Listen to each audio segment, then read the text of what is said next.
Riz is back, new haircut, same 4 free evenings a week, and tonight a rumor starts moving through the city. Riz is going somewhere, a big promotion, maybe a startup, maybe rich. By midnight, 3 different women have asked about him, and his phone will not stop lighting up. Understand what just changed, because it is not Riz. Same man, same schedule, same 4 evenings. The only thing that grew was the story about him. Lesson 1. A bubble is what happens when the price of a thing floats away from the thing itself. Price is what you pay, an evening of your week, a slice of your savings. Value is what you actually get. Most of the time they track each other, but sometimes a story gets so exciting that people stop checking. In Amsterdam in 1637, a single rare tulip bulb traded for more than 10 times a skilled craftsman's yearly income. The flower never changed, the story did. Sophia doesn't even like Riz, but Chloe is asking about him, and Emma is asking about Chloe asking. So Sophia offers him her Friday nights before anyone else can.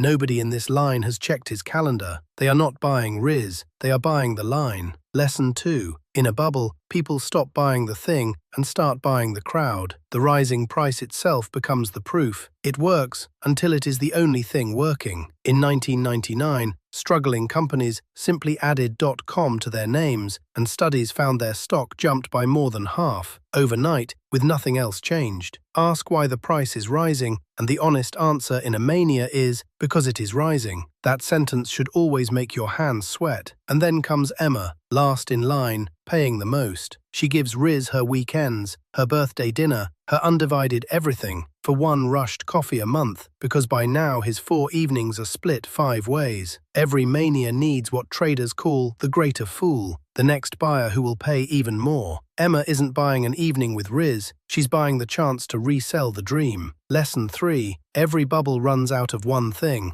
the next buyer. The NASDAQ quintupled in 5 years and peaked in March of 2000 at 5,048, not because the internet stopped mattering, but because everyone who was ever going to buy had already bought. When the last fool is in, there is no one left to sell to. The top is simply the moment the line ends. The end arrives quietly. At a dinner none of them planned together, Mia asks one small question. Has anyone actually seen this promotion? Silence. Phones come out. And now watch the mechanics. Nobody wants to be the last one holding Riz's promises, so everyone heads for the exit at once. His price took a year to climb and 1 weekend to collapse. Lesson 4. Markets fall faster than they rise, because greed builds a line, but fear builds a stampede. After March 2000, the NASDAQ lost 78% of its value in 31 months. Pets.com went from IPO to liquidation in under a year. Japan's Nikkei peaked in 1989 and needed 34 years just to get back to even. And here is the part everyone misses. The crash is not the story breaking. It is the price and the value finally reuniting. By Sunday night, Riz is worth exactly what he was always worth. 4 free evenings a week. So who survived? Mia. Not because she predicted the top, but because she never paid the story price. She measured Riz the only way that never lies. Evenings actually kept, divided by evenings promised. Boring. Accurate. Warren Buffett put the same rule in one line. Be fearful when others are greedy, and greedy only when others are fearful. And notice, the internet was real. Amazon came out of that exact rubble. The technology can be completely real, while the price is completely wrong. That is today's trillion-dollar question,